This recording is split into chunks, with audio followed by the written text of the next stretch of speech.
So today we will talk about a strategy of studying that will help you to complete your syllabus in time and also reduce a lot of pressure that you people go through before your exams or before you complete any course or any exam related stuff or something like that. So first, what the first step is this the whole method I have divided into a number of steps, and I have also given an example choosing one of your topics in your syllabus XRD. Okay, so first we will talk about the steps. So first you choose a topic that you have to study, and before you study the topic you make a list of the subtopics or the question prompts that can come from that topic in the exams. Okay, first make that list, meaning the you can see the previous years and find the questions that come. For example, suppose the topic XRD. Okay, the questions can be what is XRD, types of XRD, etc. You make a list of all that. Okay, or you see the book and see what are the probable questions that may come. For example, Williamson Hall plot, or they may ask questions about advantages or disadvantages of XRD, or from lecture notes or any other sources. Okay, first you make a list of each and every of these subtopics that you need to study from the mother topic XRD. Okay, you made that. Then from this list of subtopics you already know what you have to find in the topic to study and what you have to focus on. Okay, then what do you do? The step 2, you actually start studying the topic from your sources, from your lecture notes or from your book or from YouTube videos, any source. You then understand what is happening in XRD, what are the different methods of finding the size and etc. You study that, and after you study each subtopic, write 2 or more lines on it, or write or think about the points in your mind. Okay, in your own language. For example, suppose you study the types of XRD.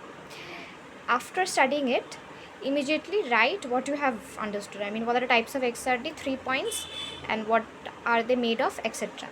Then after that, if when you go suppose to the next subtopic while studying, why does peak broaden in the XRD peak of nanoparticles, you read it, understand it, then immediately write 1 line about it. Okay, just 1 line or 2 lines, not more than that. That is enough while you are studying it. Okay, so one by one you go to the next topics and complete the whole XRD theory, understanding, etc. Then after you complete it, if you have any doubts or questions that may arise in your mind while you are studying it, you write that in your note below all this thing. You may write that the questions that, I mean, maybe you don't have the time to clear your doubts or ask your friends about your doubts, etc., or your teachers, but the important part is you write the questions that come on your mind. Don't just let them like vanish from your mind.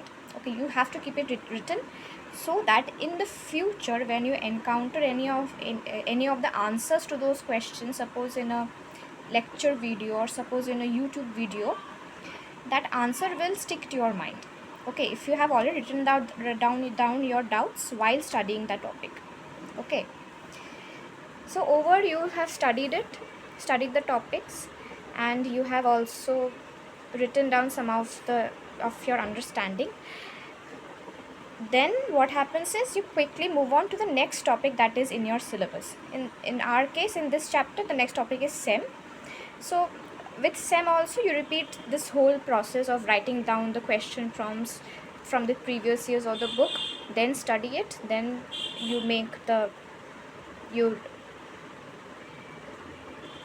write the important questions and you write your doubts and etc., and then move on. Okay, so what happens is this is your first step of studying or understanding the theory.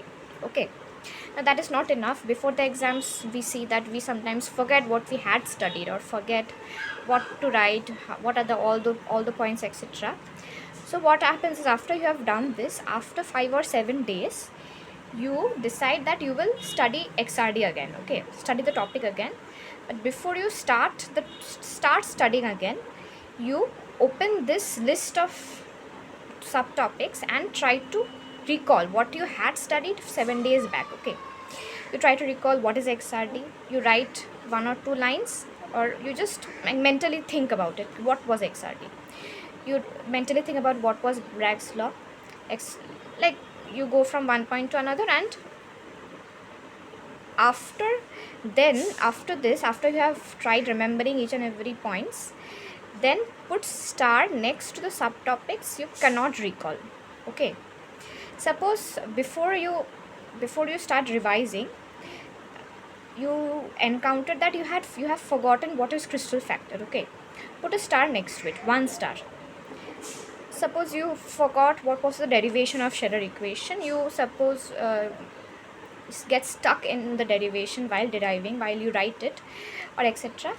So you put a star next to it. Okay, now suppose you completely remember principle of XRD. Okay, you have no doubts about it, you have written it very well before revising, so you don't put a star next to it, because you already know that. Okay, like that. Suppose peak broadening, you don't put a star next to it. Then suppose process of XRD, while recalling, you encountered that you missed some points or you missed some lines about it, you put a star next to it. Okay, we are putting the stars, 1 star with per revision, because we want to know that what are the weak points in our understanding, or what are the weak subtopics that we have to reread or recall. Okay, so you diagnosed your problematic subtopics, then you did the whole thing again to ensure that did we miss any Bragg's law point, or did we miss any principle of XRD point. If you have not missed, no need to put star next to it. Okay, then you complete revising the topics that you forgot, the star topics. Okay, and okay, you shelf the process, you are done with it. Okay, again after few days, after suppose 7 days, this revise after few days and repeat putting star on the difficult topics to remember. Okay, then in the second revision, suppose after 14 days of your first reading, or after 7 days of your first revision, in your second revision, again you repeat the whole process of recalling and etc., and put star next to the points that you couldn't remember. Okay, suppose you have completed this 3 revisions, and after the 3 revisions you have seen that all the 3 times you have problems with types of XRD. Okay, so you have 3 stars next to it. And suppose in the second or third revision you realize that you remember XRD size, this topic, so you didn't put a star next to it, so you kind of know that this is a semi-weak topic for you, and types of XRD is, you are very weak in it, because 3 stars. So with time you understand that what out of this whole topic, what are the subtopics that really don't go well with you, so that if you keep revising many times, 5 or 7 times, and you keep accumulating stars, then you know before the exams, suppose 1 week before the exams, what are the weak points or what are the weak subtopics that you have to revise, and you revise it. Okay, before the exams, if you have accumulated 7 stars in after Scherer equation, you have to study that before the exams. But before the exams, if there is only 1 star next to XRD tells size, you know about it, you can skip it to revise before the exams. Then suppose advantage, disadvantage, no stars, so no need about to think about it before the exams. All this is to minimize your time of studying before your exams. Okay, so that half of the syllabus you already know, only the next star wala half you have to study. So this whole process, how does it help you? Oh, one extra point. So first, when I was telling you, you don't need to read, no need to read all subtopics at once. Okay, first read 80% in one sitting and start the subtopics you left, so that you can read those topics later if time permits. Okay, move on very quickly to the next topic. Quantity matters, not quantity. Meaning, suppose there are 1, 2, 3, 4, 5 topics. First, you complete 80% of it, of each topic.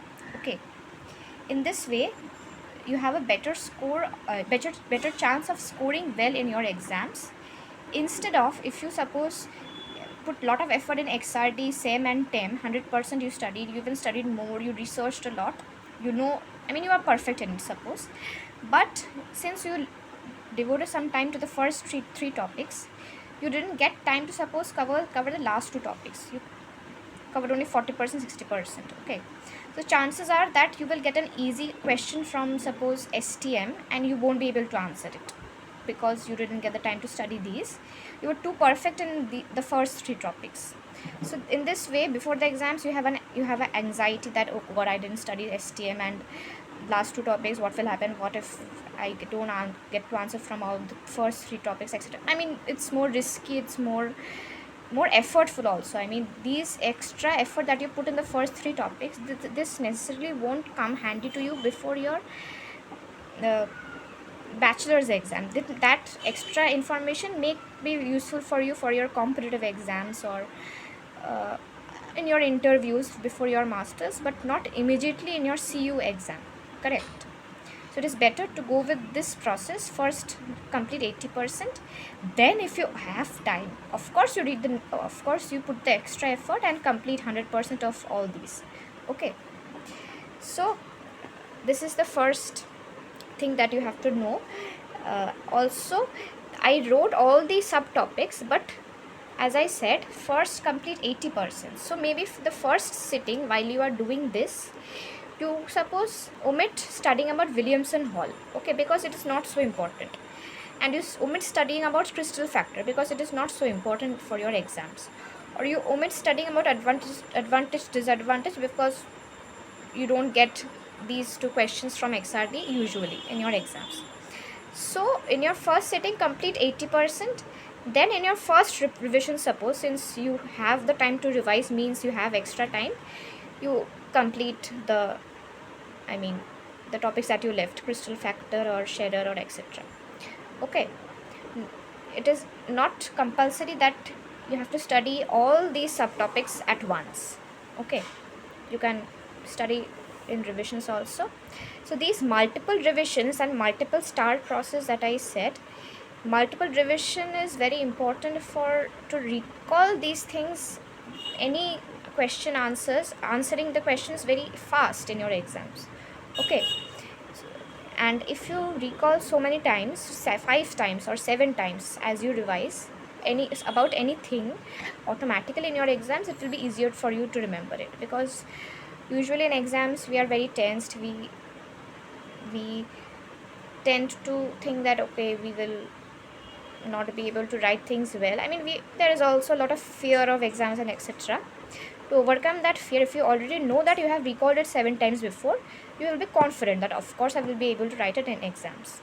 Okay, so this method also comes handy to reduce pressure before exams. I mean, sleepless nights, you put extra nights to study everything, but without diagnosing that what are the points that you don't need to study again because you have revised it before. Okay, so this is for this video. All the best and complete everything in time. And you don't have to be a perfectionist, no need to be perfect in any topic.